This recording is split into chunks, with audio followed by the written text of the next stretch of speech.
1월 첫 번째 주일에 우리 산문교회가 이번 1년 동안 함께 붙들고 기도해야 할 교회의 새로운 표어를 선포하고 말씀을 나누었습니다. 2026년 우리 산문교회의 새로운 표어는 찾고 품고 살리는 생명 공동체라는 그러한 표어입니다. 여러분, 이것은 단순히 교회 본당벽에 걸어두기 위한 그러한 구호가 아니라 이 땅에 교회가 존재하는 이유이며 이 땅에 교회를 세우신 하나님의 목적 그 자체입니다.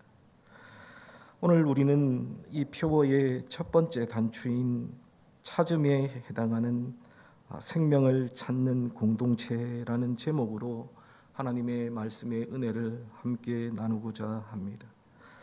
오늘 말씀을 통해 우리 안에 찾음에 대한 이해와 함께 찾음에 대한 열정과 결단이 있는 그러한 시간이 되시기를 축복합니다. 오늘 우리가 함께 읽은 누가복음 15장의 말씀은 사실 우리가 너무나도 잘 알고 모두가 다 잘 아는 그러한 말씀 중에 말씀입니다. 그런데 성경의 여러 말씀들 중에서 오늘 본문의 말씀이야말로 찾음이 무엇인지를 우리에게 분명하게 가르쳐주는 그러한 장이라고 생각합니다. 우리가 오늘 본문의 이 비유를 이해하기 위해 시작되는 본문의 이 비유의 배경에 대해서 우리가 먼저 주목할 필요가 있습니다.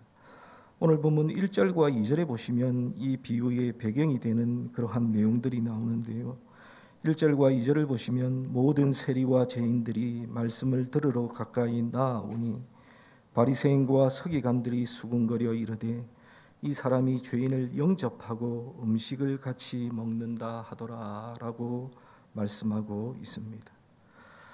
방금 읽은 이 1절과 2절에 보시면 두 그룹이 나오고 있는데 한 그룹은 당대 사회에서 소외받고 손가락질을 받던 세리와 죄인들이고 또 다른 한 그룹은 종교적으로 가장 거룩하고 아름답다고 자부하는 바리새인과 서기관들입니다.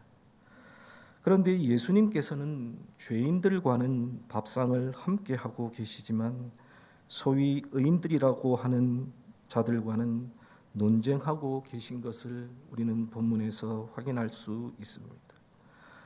바리새인들의 불만은 이것이었습니다. 왜 거룩한 선생이 부정한 자와 어울리는가라는 이러한 질문과 의문이 바로 바리새인들의 불만이며 불평이었습니다. 예수님은 그들의 수군거림에 대해서, 그들의 불평에 대해서 논리적인 반박을 하는 대신에 세 가지 비유를 연속적으로 들려주고 계십니다. 우리가 잘 아는 이른 양의 비유와 이른 동전의 비유와 이른 아들의 비유입니다. 오늘 본문은 그 첫 번째 이른 양의 비유에 대한 그 말씀입니다. 그런데 사실 우리가 잘 알듯이 이 세 가지 비유는 내용만 다를 뿐 구조와 주제에 있어서는 동일한 내용의 말씀입니다. 그래서 오늘 우리는 이른 양의 비유의 이 말씀을 잠시 함께 살펴보면서 우리 교회가 단순히 종교적인 그러한 모임이 아니라 생명을 찾아 나서는 공동체가 되기를 먼저 주님의 이름으로 간절히 축원합니다. 오늘 이른 양 비유에서 우리가 배울 수 있는 첫 번째 교훈은 찾음의 원칙은 숫자가 아닌 생명이라는 것을 우리에게 먼저 가르쳐주고 있습니다. 무슨 말이냐면 교회는 남아있는 99을 관리하는 곳이 아니라 이런 일을 찾아 나서는 공동체가 바로 예수 그리스도의 공동체라는 그러한 의미입니다. 오늘 보면 4절 말씀을 한번 보십시오. 4절에 보시면 다음과 같이 말씀합니다. 너희 중에 어떤 사람이 양 100마리가 있는데 그 중에 하나를 잃으면 99마리를 들에 두고 그 잃은 것을 찾아내기까지 찾아다니지 아니하겠느냐라고 말씀하고 있습니다. 4절은 비유의 본 내용으로 어떤 사람이 양 100마리가 있는데 하나를 잃어버리면 다시 찾으러 가는 것이 합당하다는 그러한 내용입니다. 그런데 사실 예수님의 이 비유의 첫 말씀인 이 말씀은 당시의 목축 사회, 목축 문화에서는 사실 충격적인 그러한 선언이 아닐 수 없습니다. 여러분, 상식적인 논리, 경제적인 논리로 따져보면 99마리를 들판에 두고 한 마리를 찾아 나서는 것은 사실 위험한 일입니다. 잃어버린 한 마리를 찾다가 99마리가 흩어지거나 혹은 맹수의 위협을 받을 수 있기 때문입니다. 그래서 효율성을 따지는 현대의 관점에서 본다면 이 1%의 손실은 불가피한 손실로 처리하고 99%에 있는 것을 지키는 것이 사실 합리적이고 효율적인 그러한 선택일 것입니다. 그런데 우리 주님은 경제 논리가 아니라 생명의 논리로 말씀하고 계십니다. 목자에게 양은 재산의 목록이 아니라 자식과도 같기 때문입니다. 사랑하는 성도 여러분, 우리 교회에 있어서, 예수 그리스도의 몸인 이 교회에 있어서 숫자보다는 생명이, 많음보다는 살아있음이 중요하다는 것을 여러분 기억하시기를 바랍니다. 당시의 종교 지도자들의 관심은 누가 안에 있느냐였지만 예수님의 관심은 누가 밖에 있느냐에 예수님께서는 관심을 가지고 계셨습니다. 제가 영화를 좋아해서 예전에는 영화를 참 많이 보았습니다. 그런데 이제 대부분의 영화들은 보고 나면 머릿속에서 잊혀지게 되는데, 제가 지금으로부터 정확히 20년, 2006년에 보았던 영화 하나는 아직까지도 잊혀지지 않는 그러한 영화가 있습니다. 2006년에 개봉한 영화 중에 케빈 코스트너와 애시틴 커처라는 사람이 주연한 가디언이라고 하는 그러한 영화가 있습니다. 이 영화는 미국의 해양경비대의 전설적인 인명구조원이었던 벤 렌달이라는 사람과 그가 가르친 젊은 구조 수습생이었던 제이크 피셔의 이야기를 다루는 그러한 이야기입니다. 영화입니다. 이 벤 렌달이라고 하는 이 주인공이 구조 현장에서 사고로 자신의 팀을 모두 잃고 생존자만 구하는 충격적인 사건을 겪은 이후에 그를 아꼈던 상부의 친구들이 그를 해양구조요원을 양성하는 훈련소로 그를 발령을 내게 됩니다. 한편 그 시기에 과거의 여러 대학들로부터 장학금 제안을 받았던 전미 대학 수영 챔피언이었던 이 제이커 피셔라는 또 다른 주인공도 자신의 자존심과 상처를 가슴에 안고 최고의 구조대원이 되기 위해서 이 훈련소에 입교를 하게 됩니다. 이 둘은 훈련소에서 교관과 훈련원으로 만났지만 사사건건 서로 대립하고 경쟁을 하게 됩니다. 특히 훈련소의 모든 기록들은 예전에 이 벤 렌달이라고 하는 사람이 전설적인 구조요원이 세웠던 것으로 그때까지도 그 기록을 깬 사람이 없어서 그 모든 기록들의 그 이름이 벤 렌달로 채워져 있었습니다. 그래서 제이크는 자신의 수영 실력을 앞세워서 그 기록들을 하나하나 깨기 시작했고 마침내 그 훈련소 안에 있는 모든 기록판에 자신의 이름들을 채워가기 시작합니다. 그리고 결국에는 모든 기록판 안에 자신의 이름들을 새겨 넣었습니다. 그런데도 훈련소와 그 근방에 있는 모든 사람들이 자신보다는 벤 렌달을 추앙하며 그가 최고의 구조대원이다라고 그의 이야기만 계속해서 하게 됩니다. 이러는 사이 두 사람은 처음에는 갈등을 했지만 나중에는 훈련과 실제 구조작전을 통해서 서로의 상처와 사명을 이해하며 진정한 형제로 성장을 해 나갑니다. 이 영화의 후반부에 이 벤 렌달은 이 훈련소 교관을 그만두고 다시 구조 현장으로 이 제이크 피셔와 함께 같이 출동을 하게 되는데 예전에 있었던 그 사고의 트라우마로 인해서 더 이상 구조 활동을 하는 것이 불가능하다고 판단이 되어서 이 벤이라고 하는 주인공은 이 해상 구조대를 이제는 나오려고 짐을 챙기고 있습니다. 그러한 그를 지켜보고 있던 이 제이컵 피셔는 그에게 이제는 경외심을 가지고 그에게 마지막 질문을 던집니다. 제이크가 항상 그에게 궁금했던 것은 그가 최고의 구조 요원이라고 모든 사람들이 다 이야기를 하는데 도대체 이 벤 렌달은 얼마나 많은 사람을 구했기에 사람들이 자신이 모든 기록을 다 깨었음에도 불구하고 그가 최고의 구조대원이라고 이야기하는가 궁금해서 진짜로 지금까지 그에게 몇 명의 사람을 구했는지를 묻게 됩니다. 그런데 이러한 질문은 사실 그가 떠나기 전에 했던 질문도 아니고 이전에도 여러 번 그에게 질문을 했었지만 그는 여기에 답을 하지 않았습니다. 하지만 그가 이 해상 구조대를 떠나는 그 시간에 그 제자의 질문에 마지막 질문에 답을 하게 되는데 이에 대한 벤 렌달의 대답은 뜻밖이었습니다. 몇 명을 지금까지 구조했습니까? 라고 물으니까 벤은 22라고 이야기를 합니다. 22명이라는 뜻이지요. 그의 대답에 당황한 제이크는 22명이요? 200명은 좋게 넘을 줄 알았는데 라고 약간은 실망한 듯이 그리고 이해할 수 없다는 듯이 그에게 대답을 합니다. 그러자 벤 렌달은 곧바로 다시 그 다음 말을 건네게 됩니다. 22는 내가 구하지 못한 사람들의 숫자이다.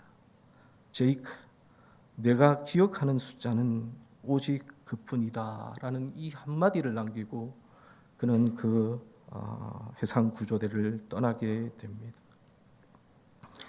여러분, 그가 지금까지 가장 기억에 붙들어 놓고 있었던 숫자는 그가 구했던 수백 명의 숫자가 아니라 수백이라는 숫자가 아니라 바로 그가 구하지 못했던 22명의 생명이었으며 그는 평생 그 22명을 기억하면서 살아왔다는 것을 의미하고 있습니다. 사랑하는 성도 여러분, 이 대사가 우리의 가슴을 치고 있지는 않습니까? 전설적인 해상 구조대원의 마음에 남는 것은 성공의 트로피나 혹은 성공의 숫자가 아니라 살리지 못한 생명에 대한 안타까움이 그의 마음에 있었던 것입니다. 여러분, 이것이 바로 예수 그리스도의 마음입니다. 사랑하는 성도 여러분, 오늘날 우리 한국교회의 현실을 한번 돌아보고 생각해 보십시오. 제가 자주 이야기하지만 한국교회는 우리끼리 너무너무 행복합니다.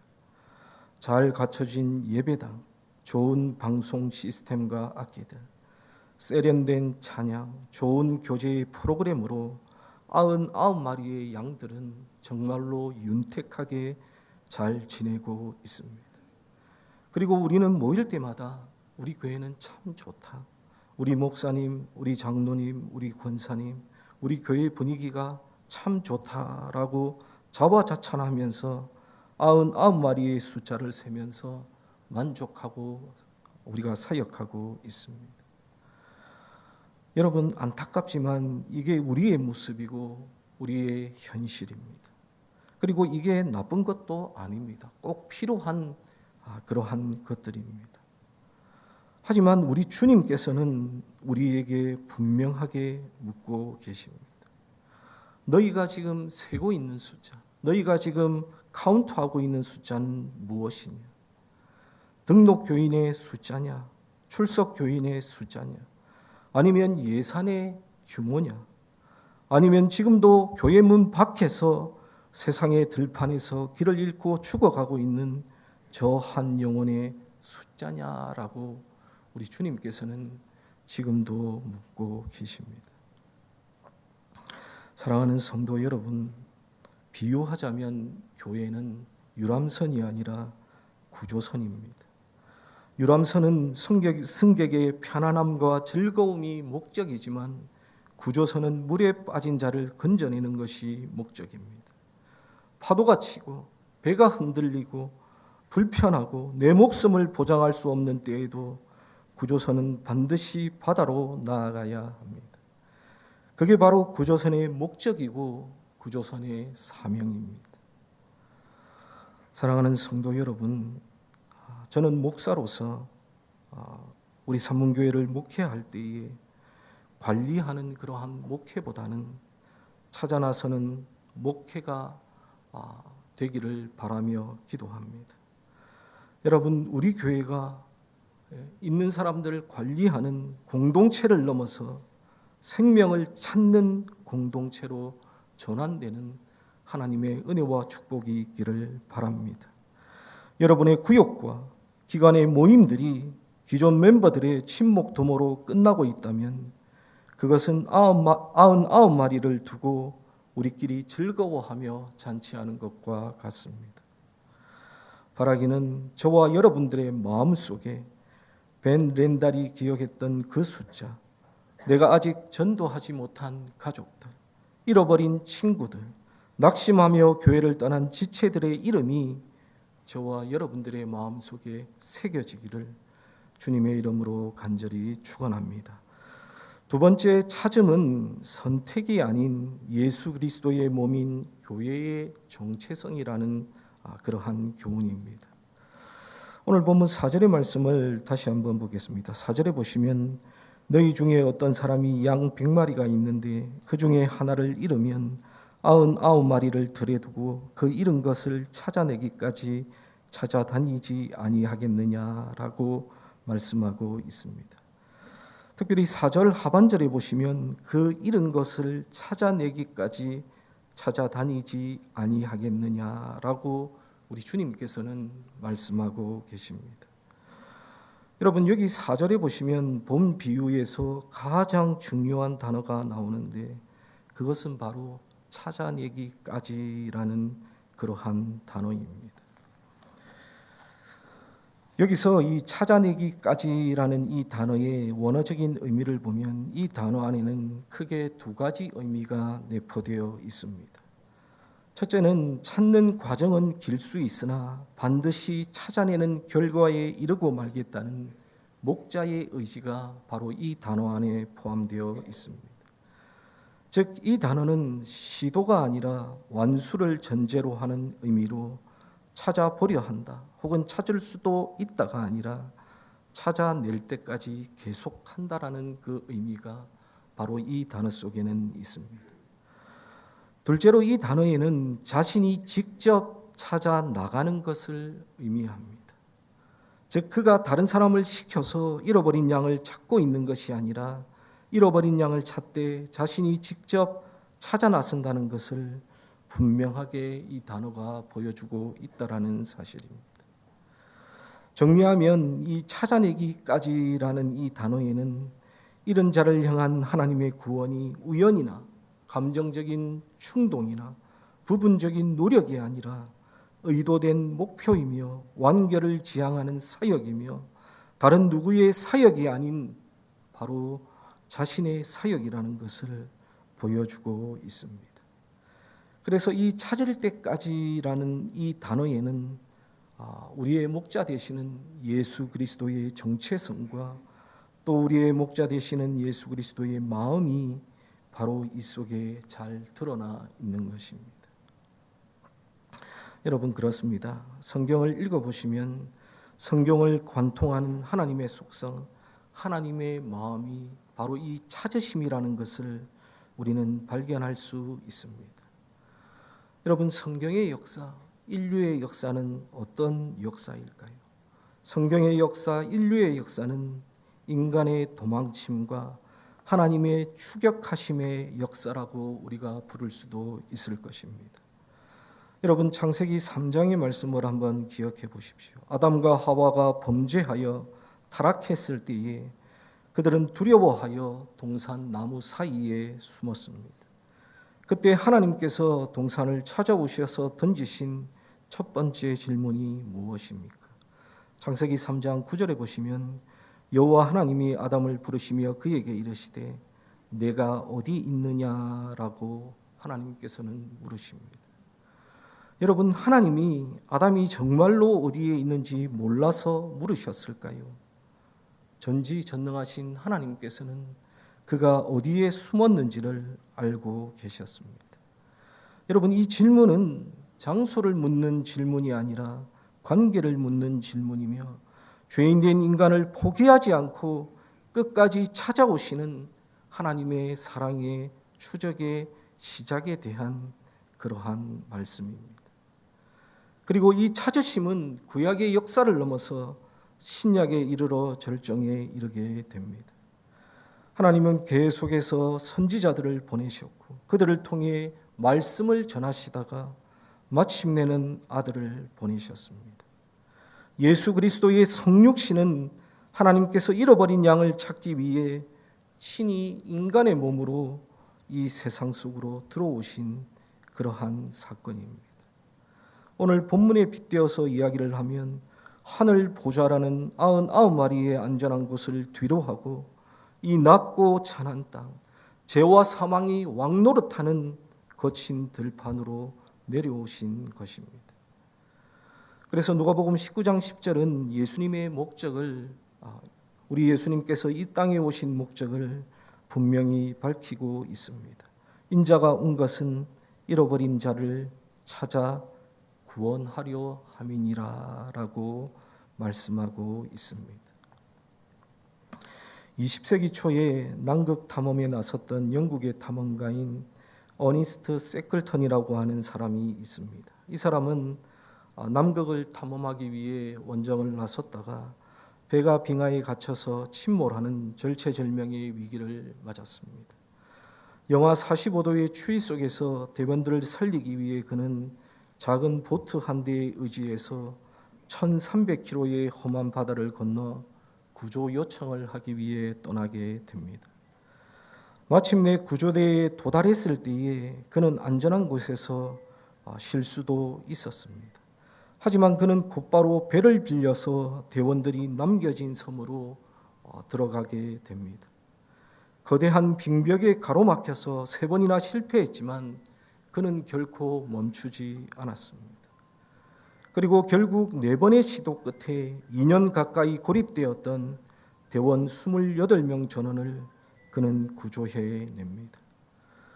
후일에 사람들이 그에게 이렇게 물었습니다. 어떻게 그 불가능한 구조를 포기하지 않았습니까? 라고 물었고 그는 당연하다는 듯이 다음과 같이 대답을 했습니다. 그들은 내 대원들이고 나는 그들의 대장이기 때문입니다. 내가 그들을 찾아 나서는 것은 선택이 아니라 사명이었습니다.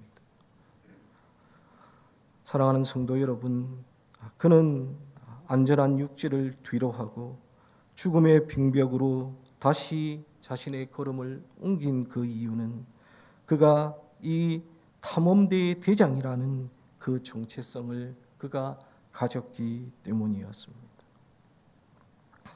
여러분, 이 사랑, 이 찾음이 바로 우리 하나님의 성품이며 우리 하나님의 마음입니다. 하나님은 하늘 보좌라는 안전한 육지에 머물며 죄지은 인간들이 알아서 회개하고 돌아오라고 명령만 하시는 그러한 분이 아니십니다. 하나님은 친히 죄와 사망의 빙벽을 뚫고 우리를 찾아오시는 그러한 하나님이십니다.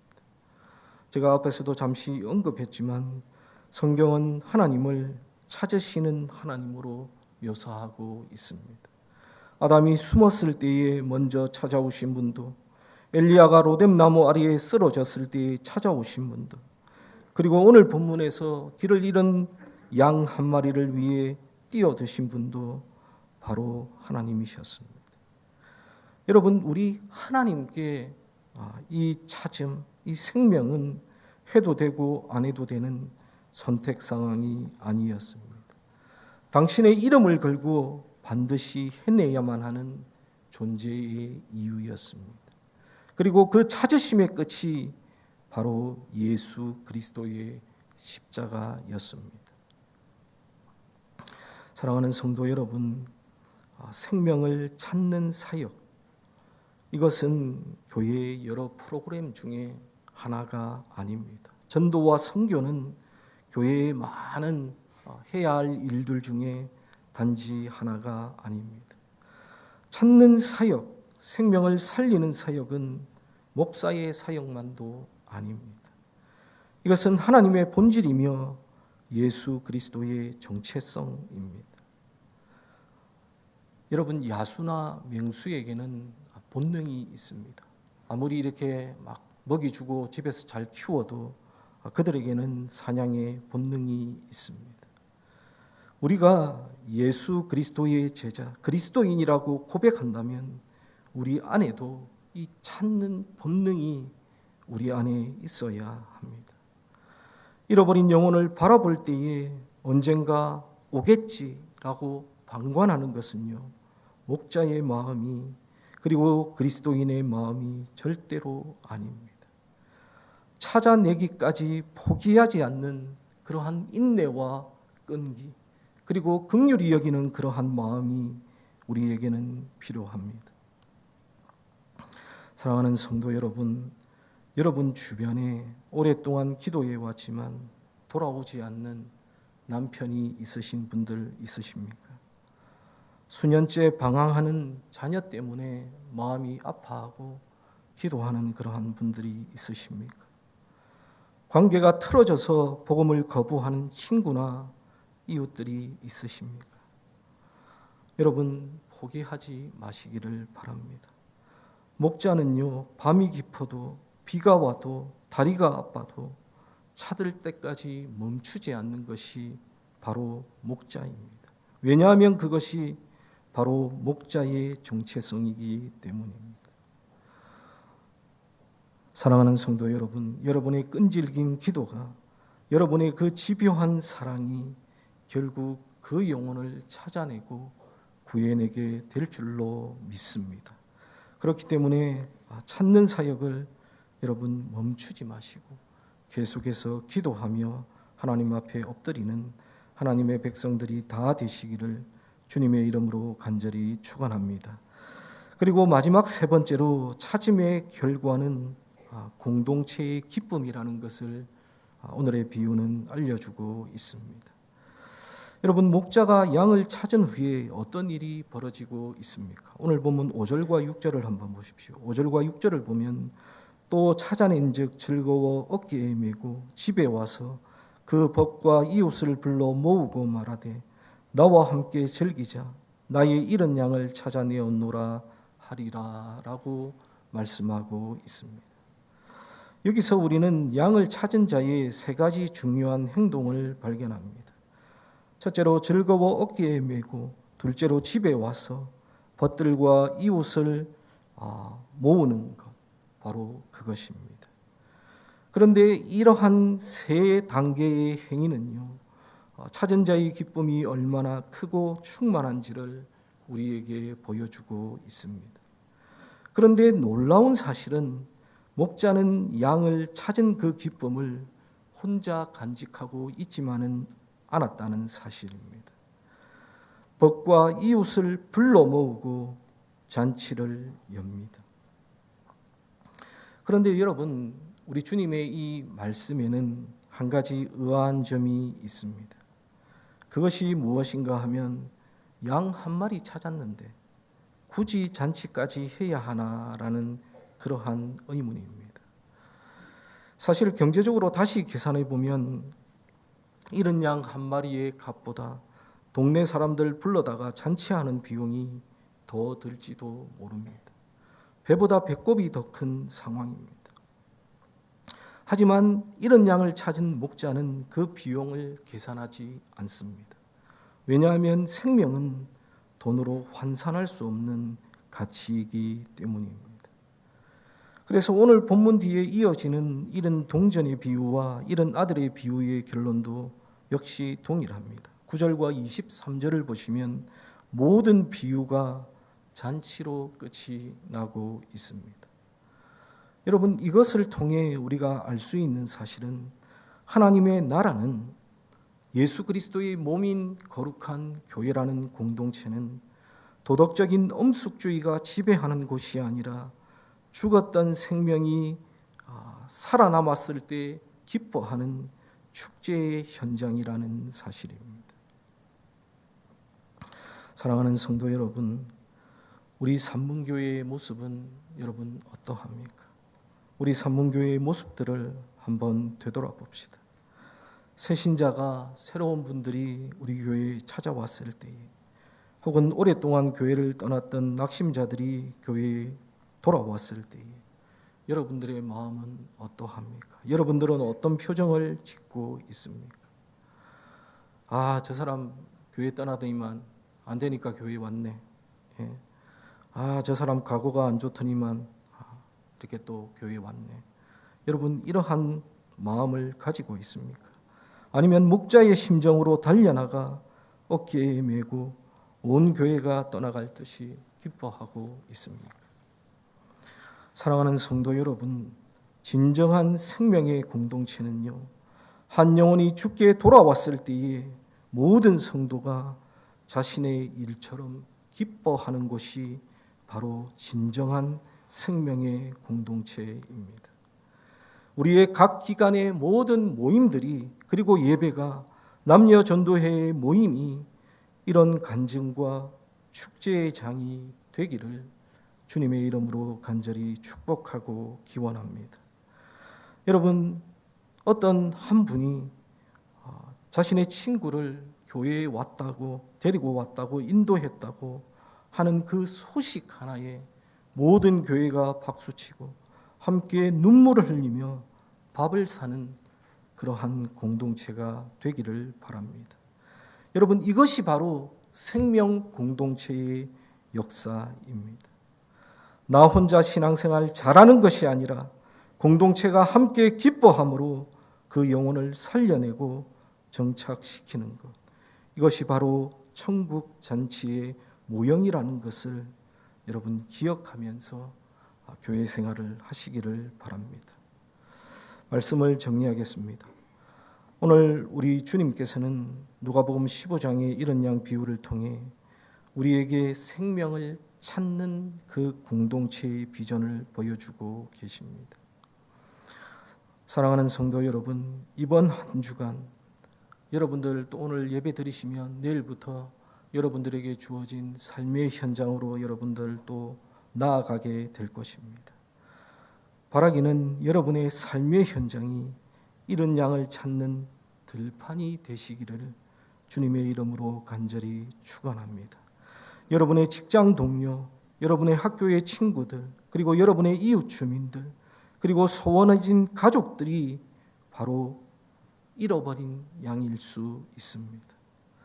바라기는 바리새인의 차가운 비판이 아니라 목자의 뜨거운 심장을 회복하셔서 우리 산문교회가 이 시대의 생명을 찾고 상처 입은 자를 품으며 죽은 영혼을 살리는 진정한 생명의 공동체, 생명을 찾는 공동체가 다 되기를 주님의 이름으로 간절히 축원합니다.